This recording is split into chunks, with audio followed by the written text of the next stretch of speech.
Every headline you see is a smokescreen distracting from the atrocities you heard about yesterday. You are being gaslit by a system designed to keep you blind. Welcome to Political Malpractice. Open your eyes, see the frauds behind the curtain, dismantle the illusion.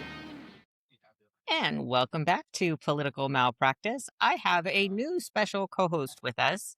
She goes to the same school that I do, and I think she's probably a little more left than I am, if you can be. Go ahead and introduce yourself. Hi, I'm Leela. I do go to the same law school. I'm also a paralegal at a family law firm. We do a couple other things as well, but primarily family law. I'm happy to be here. Welcome, welcome. All right, so tell us a little more about you, because I think I didn't meet you through the school directly. I think one of the girls there kind of like pointed us at each other's social media. Yes, yeah. Well, let's see. I'm trying to think. You want to know about my political beliefs, or do you want to know about what I do at school? Which direction do you want me to go Let's in? let's I'm a go in the woman of multitudes. let's go in the political beliefs. Okay. Yes, I am pretty far left. I lean more towards the democratic socialism side of the spectrum. So I'm not very established Democrat. I'm universal health care. I want all those things that the progressive left wants. But I mean, I'm also, I'm realistic. I'm not one of those people that's going to sit out an election because my preferred candidate's not in it. I did not vote for Jill Stein. So before anyone comes at me with a pitchfork, that's not me. But yeah, I'm definitely like a pro Mondani So leftist. we're not that different then, you know. Probably not. Um, Probably not. I am pro universal health care, pro free college, pro free daycare. Tax me. You already tax me to the ends of the earth. Stop making bombs with my taxes. I want my taxes Yep. to go towards the people, Yep. you know? Yep.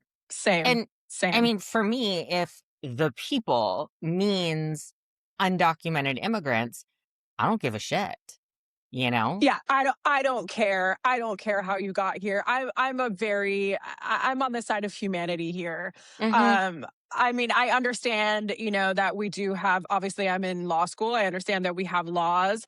I'm all for the reformation, however, of our immigration system, and how we do that. I think it's way too difficult right now for people to get citizenship to this country. We make it damn near impossible for people to do that. Um, but I mean, if you are undocumented, I don't think that is a carte blanche for you to not have rights. Right. I, I, Right. I'm not one of those people. It When it comes to undocumented immigrants, you went through hell to get here for a reason. And it's not because we have the world's greatest healthcare right now. It's definitely No. not because we have the world's greatest schools, because we are shit in a world ranking when it comes to school quality. It's not because we have the best food. It's because they're fleeing a dictator state. I mean, at this point, Or I'm sure they're. personal, or because they're, a lot of people. I was actually watching a special the other day. I don't know if you've seen it. It was nominated for best documentary. It was about that journalist who got killed in Ukraine. And No. he was talking about I believe they were in Ecuador, but don't quote me on that. His mother got killed in a gang shooting, and they were fleeing because they were caught up in the midst of gang violence, even though they were not part of the gang. They just wound up getting caught up in that kind of thing. And that Right. dynamic happens a lot.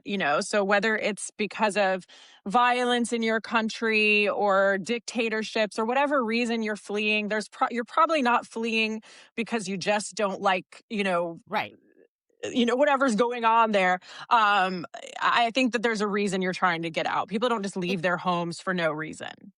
and what I think that the anti-immigration, pro-isolationists, pro-closed border folk, um, I don't think they understand that trying to come to the US outside of legal means, staying where you're at until you're given permission to come here, I don't think they understand that it's not easy. It's expensive, it's dangerous, people die, children definitely die. The women that try Mhm. to do it end up getting raped, they get sex trafficked. And just because we build a fucking border wall doesn't mean they're not going to try. So building this Oh, border yeah. wall isn't even going to keep people safe. It's not going to end, the coyotes. It's not going to end this human trafficking bullshit. I don't think they get that. Well, I don't think that they necessarily, I forgive me for this, but a lot of it, I don't think that they necessarily care. I think a lot of it stems from just plain old racism. So, Oh, I I mean, don't disagree. I don't know if they Yeah. really care. It's also that same argument with abortions too, right? Just Uh-huh. because you make it illegal doesn't mean people aren't going to do it. It just makes it more dangerous, right? Yep. So, I don't, but yeah, I don't think that they care. I think that they just want closed borders because it boils down to that one little nasty racism bug, you know? It, today is Easter. I'm trying to keep a good mood today. Oh, you didn't Not, see the president's message this morning? oh, we'll get there. Praise be to Allah. We'll get there. We will fucking get there. And not that I celebrate Easter. I am a hardcore atheist. Today I am is, as well. yes, today is a happy zombie Jesus day because he's a fucking zombie. If you believe that those Yeah. events occurred, he's a zombie. I was talking to a friend of mine yesterday that I used to work with, and she's Jewish. So is Chris, the other co-host on Wednesdays. Um, but she was saying something, like she had to go to Passover dinner or something. And I laughed and I said, "Oh, you mean the night of vampires?" Because she knows how I am. You know, I said, "Tonight's the night of vampires and tomorrow is the day of zombies." Oh, So that's funny. that's our little joke. But Uh, going on to Mr. Trump, did you happen to catch the White House spiritual advisor's 2-minute sermon? Whatever the fuck you want to I call it. didn't, I didn't watch it, but of course it's hard to escape. So I definitely saw some clips of it on social media. Mm-hmm. It's religious psychosis, but that's a topic for another day. But Yeah, oh, that's a topic for every day. well, That is yeah, a yeah, topic it's for true. It's every day. true. It's Um, true. so I am at this point well known for calling out the evangelical right and really even the evangelical center for Mhm. being religious hypocrites. At this point, they are in full defiance of their Bible. They absolutely are behaving like the Pharisees and Sadducees that they were admonished not to be like. And this whole weird thing gave me the creeps. Like, if you are MAGA and did not get cult vibes, if you didn't get some kind of weird Jim Jones feeling watching this, you need to go and see like a psychiatrist because there's something wrong if you totally miss the culty vibe. Yeah. It's pretty scary. I mean, but the MAGA movement, right? And I mean, I hate to say this, but Christian nationalism in general is it's not real Christianity at No, all. no. What this whole thing with Donald Trump is in general a cult of personality anyway. But if you can look at all the things that he's doing, including the justification of the war and all of that, if you can look at all of that and claim to follow you know Hmm. a Jesus who said love your enemies, it's a textbook example of cognitive dissonance. I mean, that's really what it Absolutely. is. Absolutely. The mental gymnastics that we are seeing from those that are still in MAGA, the mental gymnastics is amazing. With all this working out, I would expect that the South would no longer be the central hub of diabetes in the country, but that hasn't fucking happened yet. Apparently, they're of the mindset that the more mental gymnastics I do, the more I can eat. Yeah. So, Yeah. in this weird Easter thing that they did several days ago, because it's been circulating social media for a while now, we have some male pastor guy. I don't even know who the hell he is. Um, he's praying, explaining to God that we are being the white knights of the Israelis, that the Iranians had threatened to kill all the Jews. And so that's why we were doing this to protect Jesus's people. We're doing what God wants us to do, ignoring the fact that starting 2 years ago, one of the key leaders in the Israeli government was saying things like, there's no such thing as an innocent Palestinian. The children aren't innocent. Kill them all. They all need to be killed. Well, fuck you. I don't blame the Iranians for wanting to kill Jews because you guys are killing everybody in that region. They're seeing Mhm. what you're doing in Gaza. I'd be scared too if I was Iran, you know? And then we've Yeah. got whoever the White House spiritual advisor is, dressed up like she's going to motherfucking prom. She's got this crazy evening gown on. Meanwhile, every other woman that you see on camera is wearing a business suit, like they should, because this isn't fucking prom. But she's dressed up like she's going to prom. She is saying that Trump is like Jesus, where Jesus was betrayed and persecuted, so is Trump. That Jesus paid the price. Trump is being made to pay the price. Jesus rose, so too will Trump. And because Jesus defied death, so Trump will somehow be successful. When you compare a politician's legal troubles to the crucifixion of Jesus, you're not asking for any kind of justice. You're asking for the followers to worship him. And telling his followers that the law isn't wrong, it's sinful, is crazy. Yep. It's stripping the legal reality away from it and turning it into a, like you said, like a blind cult following. And that's setting a very dangerous precedent. It's very scary. It It really is. it's terrifying at this point, you know. I have no qualms with people that call themselves Christians, that go to church, that actually read their holy book, that try to understand it themselves outside of being told what it means by a pastor, and that try to adhere to the rules that they're given in this book, you know. Um I have no issue with that. You do you, boo boo. I don't care. That's what this country's for. But when we've got Pete Hegseth asking Almighty God to stretch his arms over our soldiers and protect them, well, fuck you, homie, because they're praying to their imaginary friend over there in Iran too. Now we've got a battle of the besties. Hmm. Whose imaginary Yeah. friend is Well, going to win? history is literally littered though with the corpses Hmm. of people who were killed because of God's will. I mean, Yeah, that's throughout history. So, I mean, why not continue to use God or Jesus or Allah to justify more killing and more war? Because that is what people in this world have done for centuries. I mean, yeah, Pete Hegseth is just continuing the tradition. So, I mean, it's not an excuse or a justification, but there is a lot of historical precedence for that. yeah. And he's made it very known that this is his crusade. And that's what terrifies me. Having been a soldier, I have a kid that's in the service now.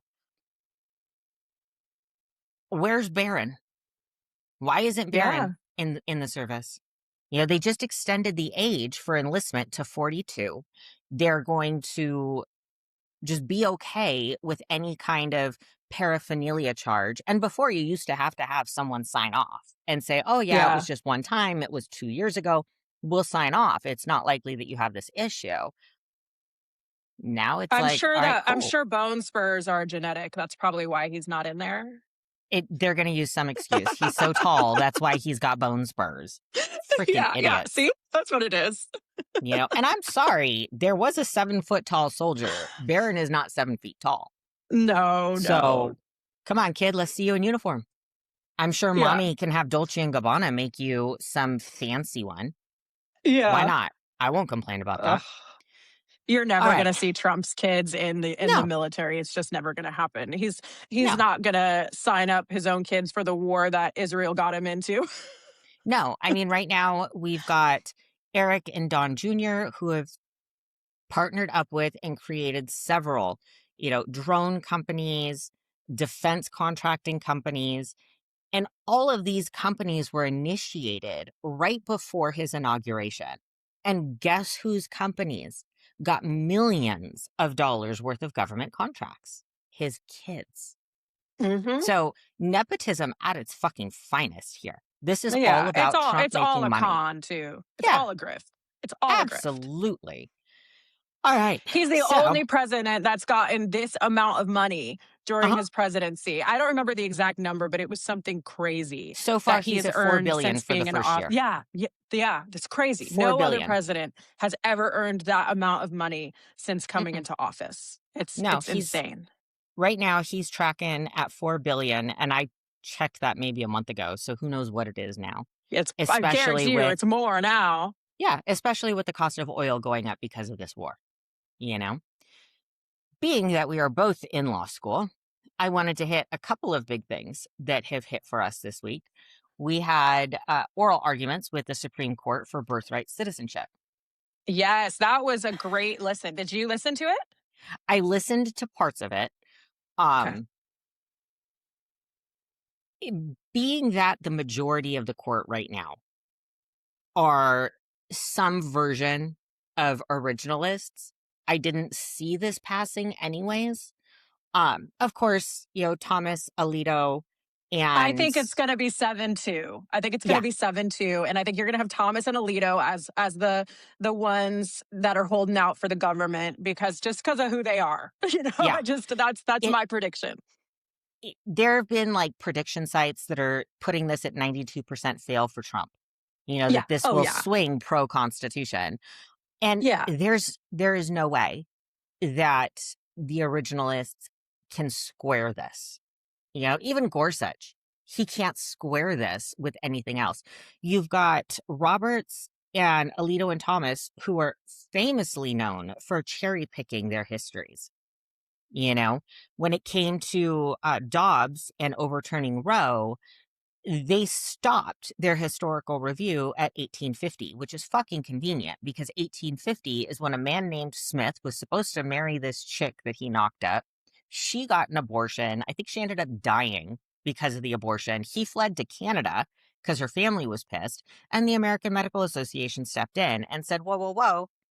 Women, the grandmas, old women, native women, and slaves have been doing abortions basically since the 1400s when we got in this country, at least.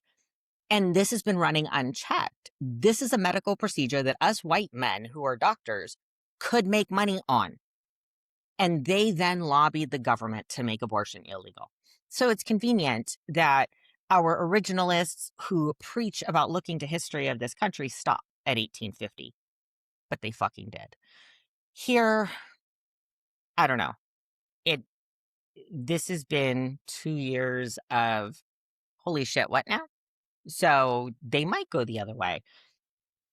I I did, don't see it happening. I don't see it happening. There was way too much uh, pushback yeah, from Barrett. I just don't see it. And I mean, I hesitate to call the case law on this point already settled because obviously nothing is. But the amendment is very clear. And so is the precedent on this issue. mhm. So I really I don't see how it's going to go in the government's favor. Just even listening to the tone of the justices during the argument, I don't foresee it. Like I said, I do foresee those two holdouts, but I just don't foresee it swinging their way. I mean, Right. even Barrett's quote, with they were discussing Sauer was discussing the Wong Kim Ark case, Right. and he was saying it was outdated because we live in a new world now, right? Where Right. 8 billion people are just one plane ride away from having a US citizen baby. And Chief Justice Roberts, she hit back and she was like, it might be a new world, but it's the same constitution, you know? Right. And I think that that pretty much summed up where the justices are going to go with this case. I will be very shocked if it does go the other way. I mean, I really will It be. I will say the argument idea that Sauer approached, this is a whole new world, there's new considerations. It was a good take. Do you He think? I think looking at this from a pure legal perspective, right? Because what argument would we have used for in favor of Roe, right? That now it's a new world. Now women have to work. More women are single mothers. You have to consider that. But that's an argument that you give to a court that doesn't adhere to originalist ideas. You give that Uh-huh. argument to a court that believes that the Constitution is a living document and is supposed to adjust and move. Sauer's argument was delivered to the wrong ears, and it was delivered poorly. Because had I Yes. been a justice and that was the argument, and I believe that the Constitution, which I do, is a living document, right? My argument then would have been, okay, but Thomas Jefferson, one of the key founding fathers, is known for having written letters indicating that he wanted the Constitution rewritten every generation to account for the changes and the growth of people. And that wasn't done. So I'm going to shoot your idea down because, yeah, it's a new world, but we have to follow all new world thought if that's the argument that we're going to bring to disenfranchise millions of people. So I think that it was a good attempt by Sauer. I think that he kind of pulled it out of his ass at the last minute. It definitely was not something that he prepped to really explain. No, he didn't really think a lot of his arguments through. And No. when he got pushback, you could tell that he was not Hmm. able to really think it through on his feet either, which I think is going to be a big problem for him Oh, when they yeah. go to review it too. I mean, Yeah. especially the pushback regarding how are we going to enforce this, Hmm. when he was like, we're just going to remove the citizenship from the babies and then come back and review it later. I mean, that's not going to Right. fly. That's just not going to work. So Right. I just, he needed to have come in with a little bit more prep on how Hmm. they were going to push back on his argument. And I think it just really fell flat and at times felt kind of asinine. It, I know that we've both been in class and seen it happen. It was like a bad cold call. Who, It was. the professor called on little Johnny to explain whatever fucking case, and little Johnny is just fumbling through because that's the case he didn't get to, you know? Yeah. And and I feel like that's what this was. He went into it thinking, well, they've always, been on Trump's side. They're going to be on Trump's side here. Whoever wrote that brief, my law clerk that wrote that brief, she persuaded him, you know? Yeah. And that's what that was. I was more shocked that Trump was actually there. I talk about I an mean, attempt to intimidate. we have kind of a lot going on right now. It's to me it was very shocking that a president would decide to take time out of his schedule when there's literally a war going on. And I mean, there's a still an active missing persons case. I don't believe Nancy Guthrie's been found, Yes. right? So that's Yes. still No. ongoing. There's a lot happening in the country, and for a president to just decide, well, you know what, I'm going to go to oral arguments for what I suppose is intimidating justices in a Right. place where he can't have his phone or be reached is a little bit strange. Yeah. The only reason he went there was an attempt to intimidate. The right before the State of the Union address, the Supreme Court had just slapped his hand on tariffs, and in his mumbling, slurring way, he attempted to talk shit about them, basically, and he attempted to shame them in front of the country. I don't know why. Um, they know they're smart. They know they're smarter than him, and they know that their position in the court, unfortunately, is going to extend beyond his presidency. So Mhm. I think that this was just another sad attempt, and it's just a bad look. Where are Yeah. Trump's handlers? Where are these people? Someone should have told him, you don't do that. You don't go and try to intimidate your Supreme Court. Well, and then that speech he gave, I think it was that same night, he went and called them all stupid Uh-huh. 'cause he knew he was gonna lose. And I I'm still just astonished that he got half the country to vote for him. Well, It I mean, like I I have I been still have my qualms on that. I don't really know if that, I don't know. Not to be like a I conspiracy theorist, but part of me wants the part of me that wants to hope in humanity and hope in the goodness of the citizens of this country, right? That part of me jumps on the conspiracy theories. yeah. This was bought, something happened. The fact that nobody's really looking into it is where the realist in me comes out and is like, no, that's about right. At least half the people in this country hate anybody with any sort of melanin in their skin enough to have voted for this man. Yeah, I mean, I could see that, and the fact that they don't really want to vote for a woman either. I mean, I could see both sides. Yeah.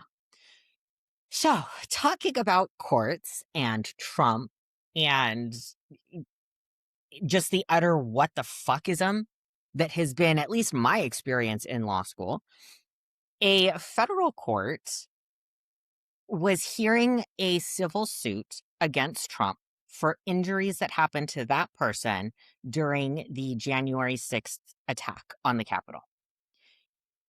The Trump's lawyers or whoever, their defense was Trump was president at the time. According to Trump v. US, he has total immunity, basically, and this lawsuit has no standing. The lawsuit's moot, gone, not a problem. This judge said, oh, no, no, no, no, no. Nobody, no White House staff prepared the press conference. No White House speechwriter wrote the speeches. There was no White House funding for him speaking. All of the funds, all of the people engaged in setting this up came from his campaign. This was not a presidential act. He has no immunity as president in this. He is open for lawsuit. Beautiful. Yeah, I love that. That's not a get out of jail free card. I think that that was a great ruling. I think I think if you use the presidency, for your own personal gain, you shouldn't have immunity for it, No, for what your no, acts are. there needs You're to just another be, citizen at that point especially when it was very clear that he was using that, yeah, as a candidate hat, basically. there, and hopefully with the midterms, we will get more AOCs, more Jasmine Crockett's, more people that think strategically the way that they do. There needs to be a constitutional amendment that adds a bad faith actor clause to the presidency. If you are the president of the United States and there can be demonstration and evidence that you are acting in bad faith as the president, you have no immunity for any action surrounding that bad faith. That would Now open him so wide and anybody like him to criminal prosecution. Forget the civil shit. now, do you think that that needs to be a constitutional amendment, or do you think that that needs to be an amendment to the Supreme Court ruling in Trump v. United States? I think the So, Supreme Court needs to revisit that ruling is what I think needs to happen. so I when the decision in Trump v. US came out, I kind of, huffed and rolled my eyes at Sotomayor's dissent. She's histrionic in a lot of her opinions. And I get it. She's looking big picture. These are some massive panic moments. But those of us on the side of, we've got education, we have understanding, we're also looking at the future steps. What exactly is this opinion telling us, right? This opinion wasn't a, court of last resort. This is it. This is what the law means. This was an appeal about presidential immunity. So it was the court saying, okay, Jack Smith, here's the playbook. These are the steps that you need to follow to show that whatever a president does was outside the bounds of presidential action, so that they are now open to attack in the courts, right?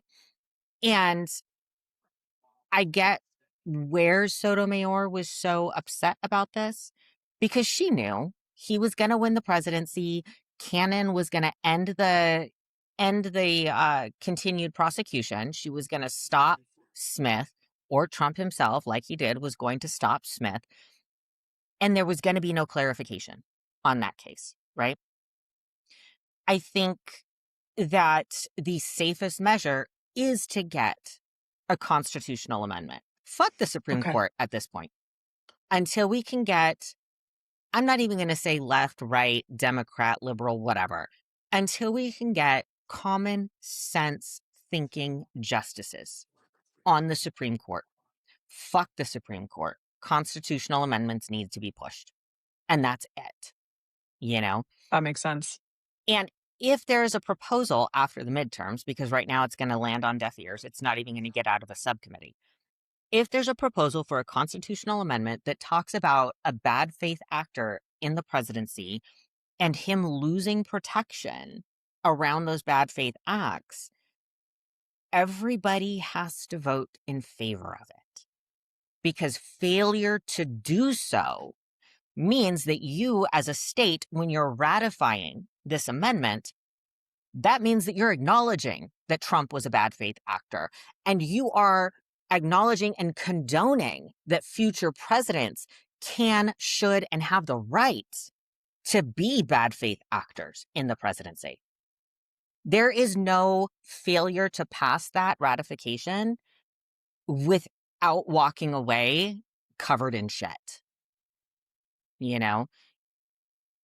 I think trying to bring Trump v. US back to the Supreme Court in any fashion is asking for trouble. Yeah, I could see that. So we'll see what happens. In this case, we'll keep eyeballing it, because that judge's decision is going to be appealed. That appeal is going to go to the Supreme Court. So we'll see what happens. It's more likely that the Supreme Court is going to get to rule on Trump v. US again and further clarify their meaning. Who knows? She followed the steps that they were given in Trump v. US. So I don't see why they would smack her down. Our next issue is our wonderful executive order on mail-in voting. Oh, man. Yeah. Well, let's talk about that, because an executive order is not law, right? So that, I know that, but I feel like a lot of other people that I've encountered don't understand this. So I would love to clarify this for people, right? An executive order is basically it's a glorified memo, right? To staff. So if I'm the CEO of, let's say, a company, and I tell my employees how I can tell them how to file papers, right? But I can't tell the people in the building next door, how to file their papers. I can only tell my people how to file their papers, right? I can't tell them how to run their business. But the president is trying to use an executive order to tell all 50 states how to run their elections, right? And the law just doesn't give him that power. And it's a performative use, basically, of his pen to make it look like he's in charge of something the Constitution explicitly says he is not in charge of.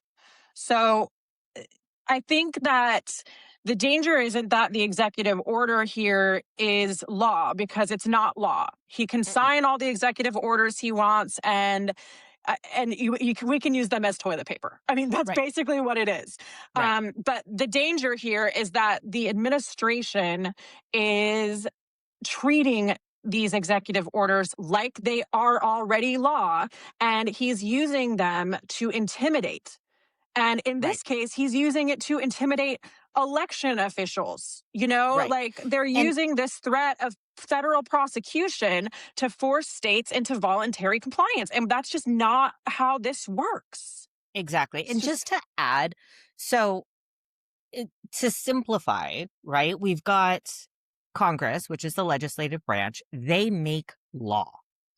The executive branch's job is to execute said law. So if Congress says we're going to allocate $10 billion to cancer research, to pediatric cancer research, right? That's all they've done. They've earmarked 10, whatever I said, million, billion dollars towards this particular research.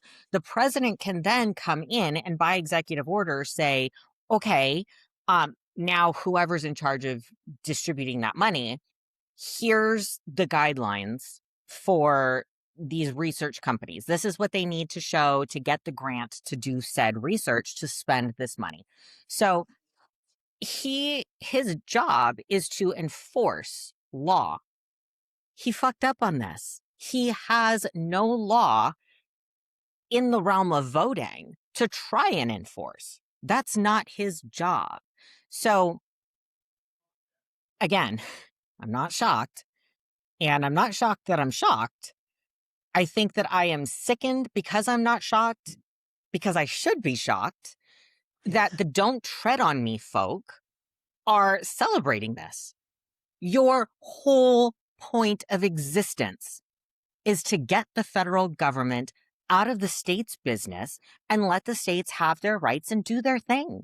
This executive order stomps all over that. It is the state's control only when it comes to elections. yeah, yeah. But I mean, the don't tread on me people have been being tread on for quite some time now. I mean, I was in a conversation with someone on Facebook 2 days ago who is a part of the don't tread on me crowd, and they were saying how they want the government to ban uh Muslim people from the country. And I was like, that's the exact opposite, of what of what don't tread on me means. That would require such extensive government overreach to ban a religion. So why are Right. you advocating for that? But they don't even understand, I don't think, what they're advocating for, which is part of the problem here. Yeah. Um, but yeah, the states govern elections, not the president. It's not part of his control. So, I mean, to have an executive order that basically hands that control to the president is unconstitutional and not in his power to Right. do. So, Now, Congress can add guardrails to the things that the states enact when it comes to voting. So Congress can say, you know, I don't know what a fucking guardrail would be. You make sure that they live in I your mean, state, you if they know? pass the SAVE Act, for example, that would be a guardrail, but it goes Right. through the whole legislative process. It's not Right. unilaterally signed by the president. Right. So I think that's maybe where people get confused is that you have one branch of the federal government that can put borders around certain things that states can do. And so they think that the federal government can tell the states what to do. So they think that this executive order is somehow the same as a legislative act. The teacher in me is trying to understand their thought process so that you can dismantle that and teach what the right thing is. But there's no fucking thought process to try Someone and needs to bring understand. back someone needs to bring back Schoolhouse Rock. Yes. It Make the president watch it first, though. yes. And make sure that the president is paying attention to the cartoon, damn it. Yes, It yes, the it's visuals an are important. yes, it is an entertaining little cartoon. Very helpful. When I first started my con law class, they went and were talking about federalism, anti-federalism, and it was explained in a way that just wasn't meshing with my brain. And the first thing I fucking did was go to that School Rock cartoon. Yeah.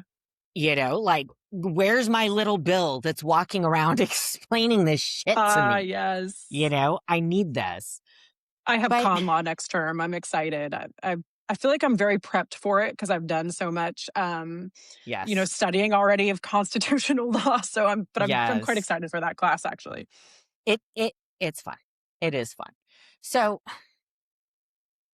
parts of this executive order, digging into it, and then comparing it to the SAVE Act and just the giant holes, right?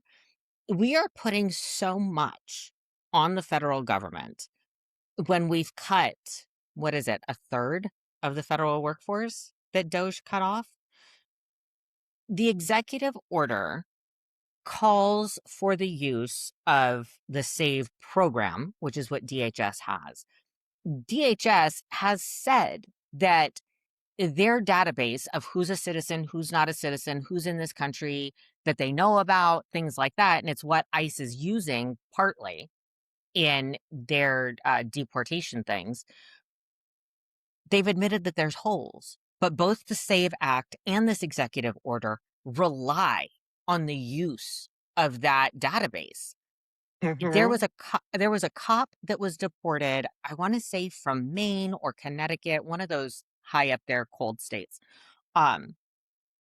And he was deported because he wasn't a U.S. citizen. I think he had a green card, but for whatever city or county he was working for, he couldn't be in law enforcement. That was their rule, unless you were a citizen, either born here, naturalized, something. Okay. And so the people in that city were getting mad at the chief of police. Why did you hire someone that shouldn't have been a police officer? Like, our own rules say that he can't do this job. Why did you hire him? That was one part of their anger. The other part was, he's otherwise a great guy and a great cop. Why did we deport him? He didn't do anything illegal. But the chief of police said, I used DHS's eligibility check. They didn't tell me that he wasn't ineligible. And then you've got Bondi and Gnome chirping up in the background. Well, you can't rely on us alone. You have to use your own systems. Well, bitch, you're trying to disenfranchise at least 20% of the voting population in this country because you want us to rely on your own broken program.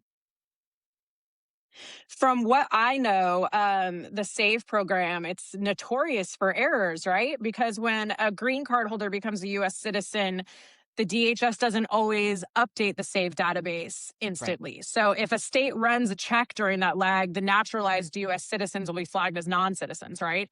So right. There's a lot of there's a lot of errors there, and there's a lot of false positives and all that too. So it's a very flawed system.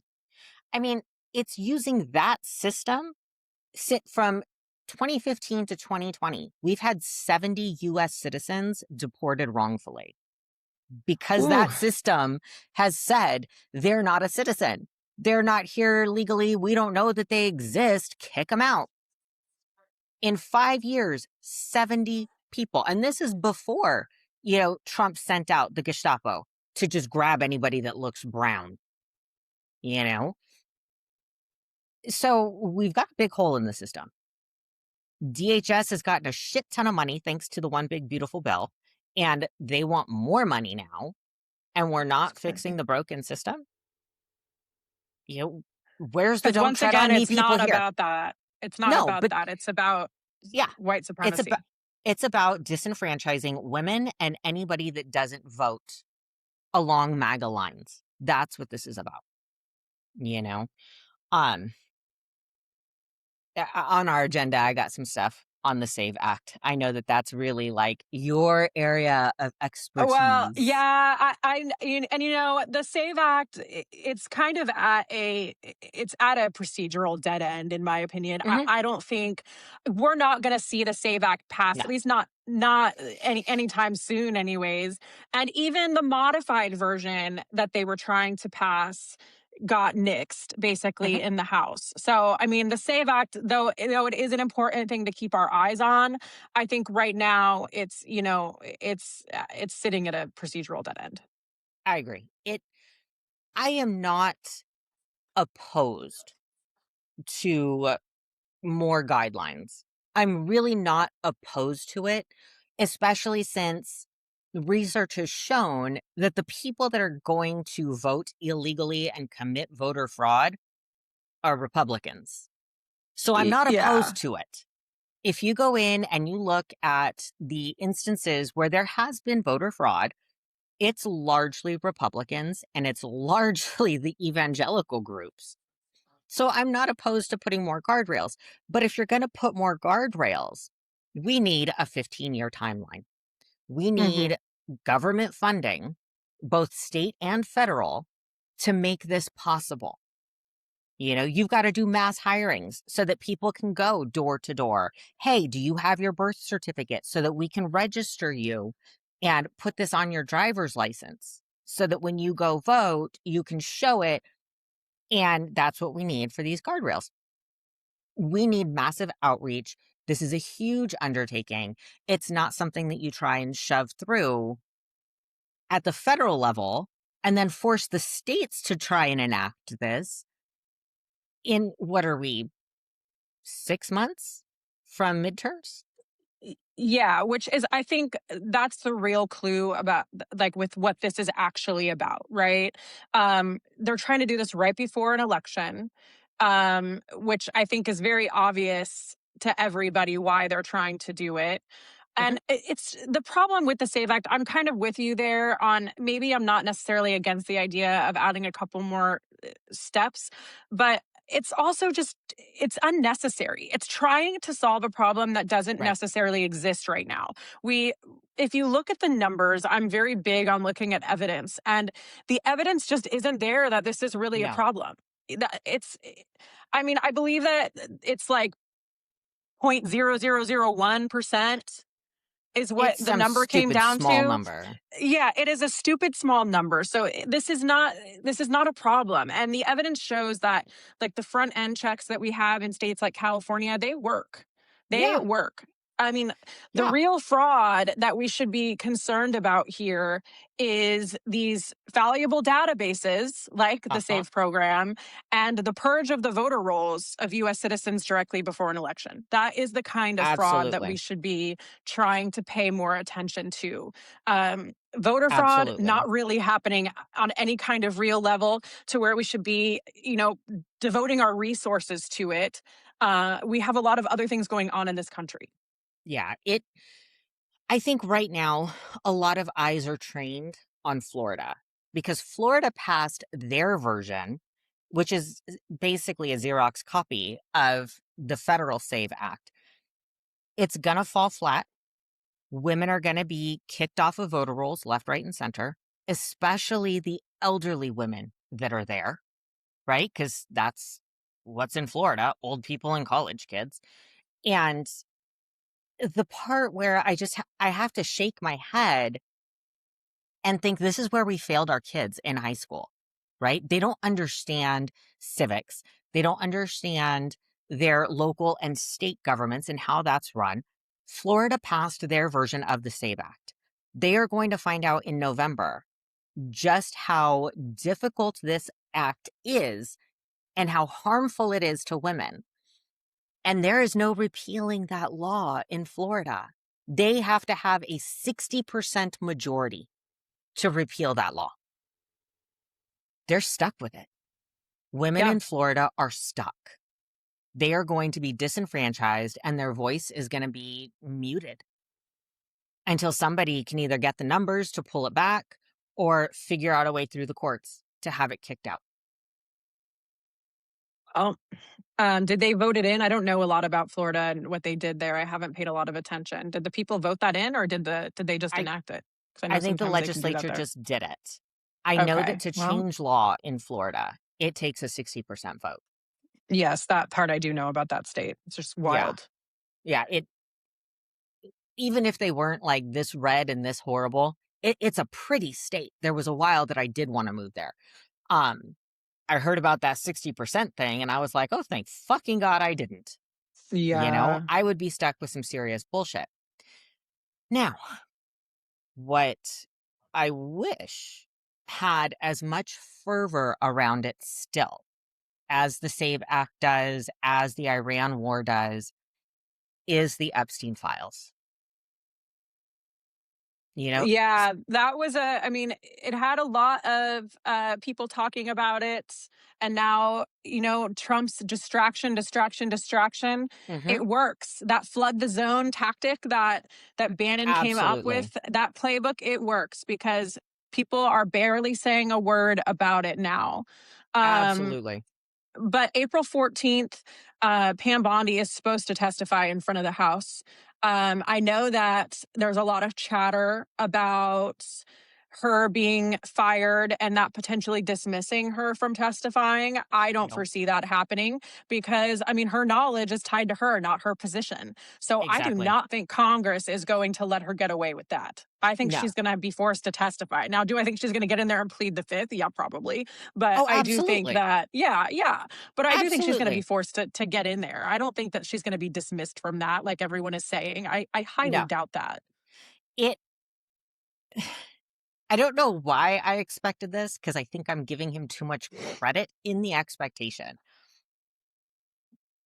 If I wanted to be an evil dictator and I wanted to install my personal private DOJ to go and attack people, and then I wanted to fire my personal private DOJ because they didn't make me happy, I would have preemptively pardoned those people that I'm firing to try and keep some goodwill so that they don't go and rat me the fuck out. But he fired her without any kind of protection. If I was her, I'd be pissed. I guarantee you he's got some deal with her that he made on the side. I mean, I don't know what it is, but I do think he is smarter than that. I mean, I don't know why he didn't pardon her, but I do think that something happens between the two of them to ensure that he didn't rat her out. She didn't rat him out. Either he's got some blackmail on her, something is going on there. Because I Yeah. thought about that too. I thought about that too, but there's got to be something. It, I don't, maybe he's hoping for his charm to work her. Maybe. She had accepted that bribe. There was the scandal, something about the money that was paid to Trump University when she was the attorney general in Florida. She never prosecuted that. Um, he became president and then she got the attorney general spot. So there's a lot of quid pro quo going on. So maybe he just felt like we've both got enough dirt that if you rat me out, then I'm going to rat you out. And it's just going to Mhm. be this tit for tat.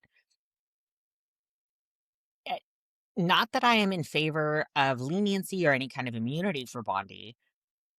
I would be very comfortable with Congress saying, if you tell us what all these redactions were about, if you can point us to some document that we can get unredacted that without a doubt hooks all of these men, then instead of, 25 years, we will make you do 5. Make you do Yeah. 5, take away your bar license, you Yeah, know? she has to lose her bar card. I mean, there's just no I can't So foresee a world where she doesn't lose it. it, I can, the one we're in, this Yeah, fucking well, that's timeline. true. That's true. So there was a couple of groups in Florida, and this happened maybe a month and a half ago, that did put in bar complaints about her, and Florida was starting to investigate her. Her knee jerk reaction was to put open for public comment prop I can't say the word promulgation from the DOJ saying that any lawyer who is a part of the DOJ, if there is a state complaint and the bar wants to Mhm. investigate, the bar has to hand it off to the DOJ. I went ham on that public comment. Like, I don't know. I want to turn that public comment in for an assignment. My Blue Book citations were great. The Los Angeles County Bar Association just sent out an email this week, actually, discussing that. And they basically said that they don't condone what she wrote or anything like that. It was No. really an interesting email, which, I mean, of course, she's just trying to get ahead of her own disbarment. I mean, that's Yeah. all that is. Yeah. Yeah. She's trying to protect herself. That's all she Oh, cares about. yeah. That's all Yeah. she cares about. It I'm a little grateful that some from the MAGA group are now starting to realize, like, oh shit, Trump doesn't care about me. You know, the left was right. They were telling me that all along. But we're in the middle of a war that 75% of the country does not agree with. And I don't care why you don't agree with that. If you're with me and you agree it's an illegal war, we never had Congress's approval, you can take your $200 billion request and shove it in your diaper. I don't care if that's your mindset or if your mindset is this is not America first. That's absolutely not America first. As long as you're against the war, I'm cool.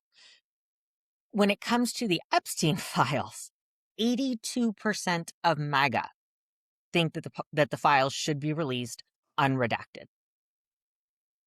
82% of his base, 90% of Democrats think it should be released unredacted.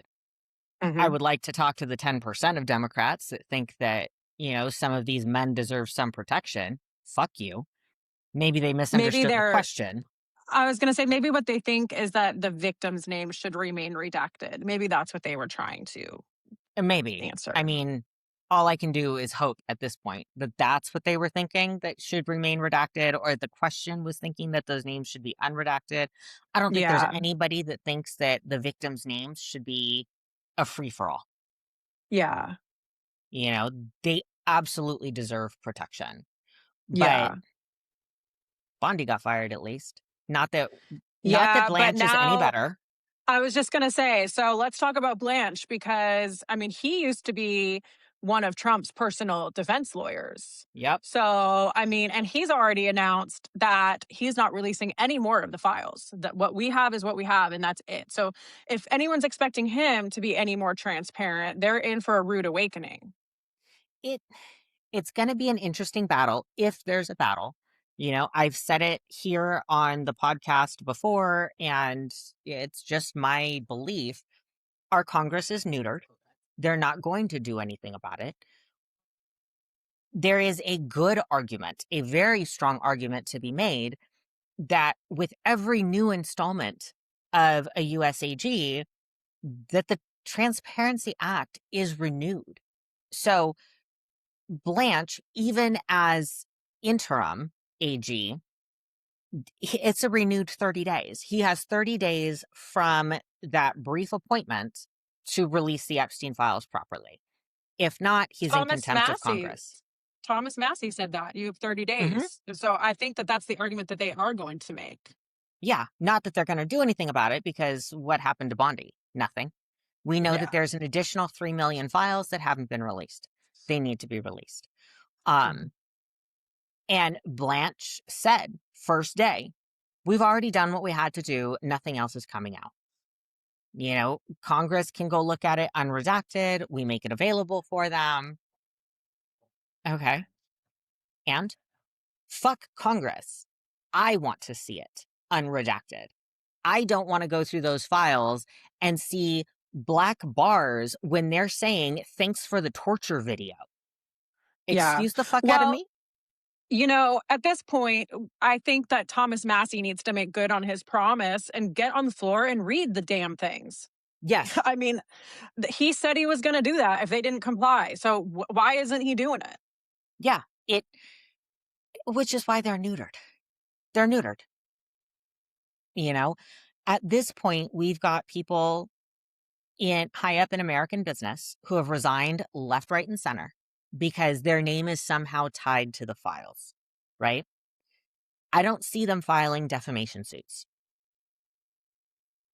Yeah. So that means you're guilty, motherfucker.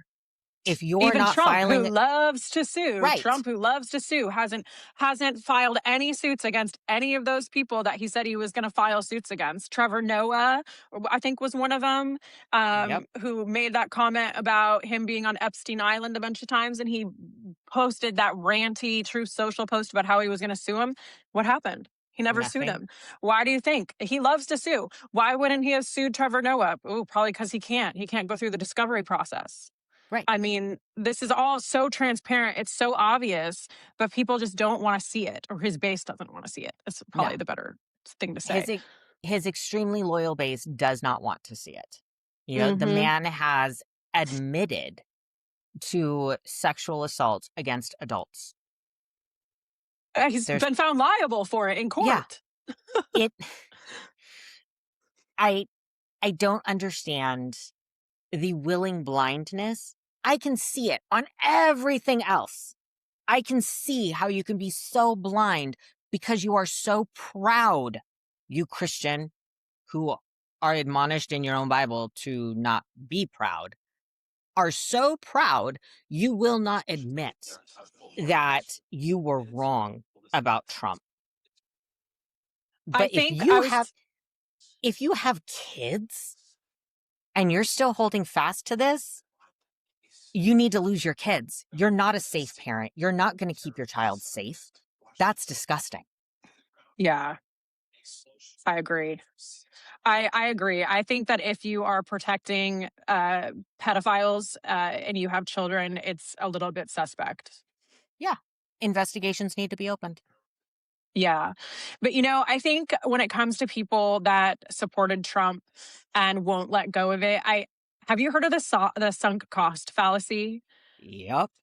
So I think that it has to do with that. Like, I think it makes it psychologically painful for people to admit that they were wrong. Like, Well, they have sunk so much investment mhm. into this man. Most of these people, think about it, a lot of them have like bought all this Trump merch. They've made Trump like their entire personality. And for them to admit that they were wrong, you Yeah. know, it's like sitting through a 2-hour movie, and then you've paid for the ticket, you've paid for your popcorn, you've done all this, and then you have to say, well, that movie sucked, like, or It you paid hurts. $500 for a dinner at a fancy restaurant, and the food was so bad, and it's that, like, that gut wrenching feeling that you Yep. feel. I think it's very much the same with them at this point. It sunk cost fallacy, for those that don't know and haven't paused us to go Google. Sunk cost fallacy is basically you've put so much into a job, a relationship, a belief, some kind of thing that you hold, that you give value, that at this point you've put so much in, you might as well see the goddamn thing out. We see a lot of it, in relationships. I've been with Hmm. this person for 10 years. We bought a house together. Going through a divorce or going through a breakup at this point is going to be more expensive than just sitting and taking the shit and paying for a therapist afterwards, you know? Um, and that's what we have here. People have lost family because they have supported this disgusting example of a human being. Family, friends, I mean, Yeah. relationships. Like, I don't even talk. So I had 3 of my closest friends I lost to this whole thing. Like, Yeah. they have lost family members, friendships that they've had for a long time. I mean, they have given up huge parts of their life because Hmm. of their support of this person. I mean, could you imagine how hard that's got to be to admit that you were wrong, and that those people that basically removed themselves from your life were correct? And that you Yeah. have to admit that you lost those friendships and those relationships for nothing. How hard that has to be. I For actually a do have man a that little bit doesn't of care about you. sympathy. And that you were fooled, like you were bamboozled. I mean, think about it. No new wars, lower groceries. I mean, all that stuff. And look at where we're at now. I mean, there is no reconciling that. I mean, so No, they do literally have to they have to brainwash themselves in order to reconcile this kind of, 180 that he's done. There's no other way out. it. I think we saw a big shift when Joe Rogan shifted and was like, "Whoa, I fucked up. My bad. I fucked up. He's an idiot. His cabinets are idiots. This is stupid. I shouldn't have done this." And I think that's where some people, were kind of signaled that, okay, it is okay to say I was wrong. If Joe Rogan can do it, I can do it.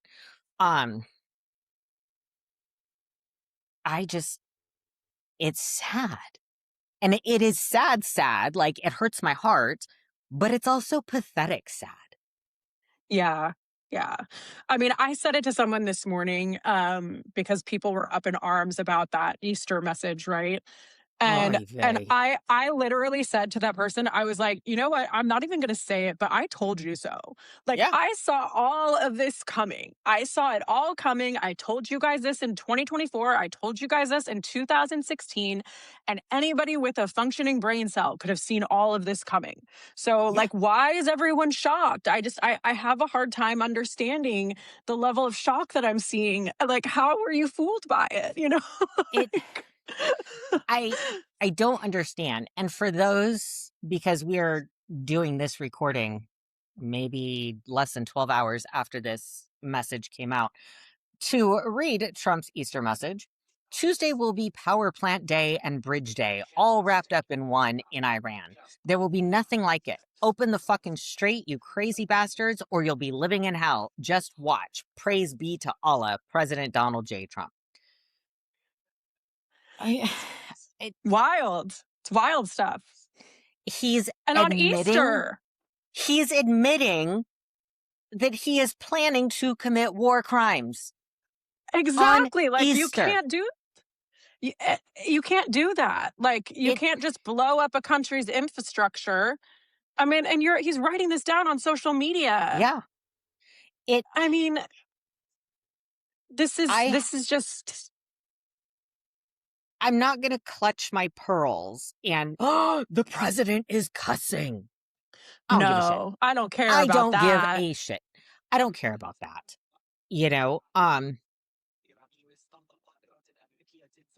I care that the president is admitting to premeditated war crimes. Yeah. Yeah. It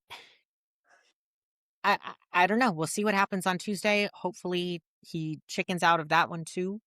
Um and just to kind of wrap this up, I think that you align with me. At least 3 years ago, I would have said I would never be a prosecutor. Ever, ever, ever, ever, ever. I will never be a prosecutor.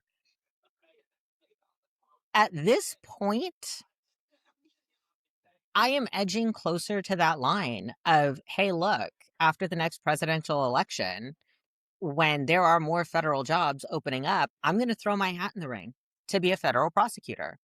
I only want to prosecute this administration. Yeah. That's all I I want to mean, do. I'll fucking if volunteer. yeah, I mean, if that's what I could do, then yeah, I would do that. But I mean, I don't know. I'm still leaning towards defense. But I would not defend. It. I I don't will want to not do. prosecute. I will not prosecute anybody unrelated to this administration. Yeah, yeah. But I don't care if you're the chief of staff's assistant to go get coffee. I'll go after you. Oh yeah, no, You I were agree. complicit in this. If I could prosecute anyone in this administration, I would do it for free. Yeah. I wouldn't get paid. I would do it for the love of the game. So anybody out there who is high up in the DOJ waiting this out so that you can start to bring actions here, you have 2 people who are willing to volunteer their time. I will research. I will bring you coffee. I just want to Yes. be able to tell my grandchildren that I was involved in this Yeah, beyond if you more guys than need an just a podcast. intern, I put my hat in the ring as an intern for this. All right, guys. Any outgoing messages for our listeners? Oh gosh, stay the course. I always tell people like this. We see a lot of historical parallels. There's a lot of fear, and these kind of regimes thrive on fear, right? So, Mm-hmm. as hard as it is, we have to stay. I hate to use this cliche term of stay positive, but that's kind of the best thing to do is to not back down and to not let the fear take over and, lie down and take it. We can't do that. We have Right. to the more voices that rise in dissent, the better off we're going to be. You couldn't have said it better myself. You know, it, I don't think that we are telling you to go with the flow and be hopeful that things will change. Plant your feet, be fucking stubborn. If you can't get out and protest, I get it. Some people can't. You know, any type of resistance is in itself a protest. So if all Mhm. you can bring yourself to do is put, you know, I want the old America back, I want democracy to be secure on your social media, that is protest. And that's letting And the people that are out there actually fighting know that Americans are behind them, do support this. And on that same line, too, even if you can't get out and protest, a great thing to do right now is to donate to the ACLU and to donate to your local immigrant rights organizations. In Los Angeles, we have the Coalition for Humane Immigrant Rights, cheerla.org. It's a great organization. They do amazing work, and every single state has a local ACLU branch. So whether it's donating time to them, whether it's donating money, these organizations are doing amazing work to help Hmm. things keep moving forward. And if you've got no money, there's homeless shelters out there. People are losing their homes left, right, and center. Donate a blanket, donate some old clothes. If you do something for the betterment of mankind, that in itself, right now, is a protest and is a stance for America the way that it really should be, not the way that it is right now. What is your social media, Leila, so that our people can find you? I am underscore Leela Alice underscore on Instagram. You can find me there. Awesome. I will make sure to put that in the comments. That way you guys can follow our lovely Leila. It was good being with you guys this week. Thank you. Chris and I will be with you on Wednesday. Thank you Goodbye. for having me. If you want a second opinion or just something to rage about, hit that button and subscribe. This has been Political Malpractice.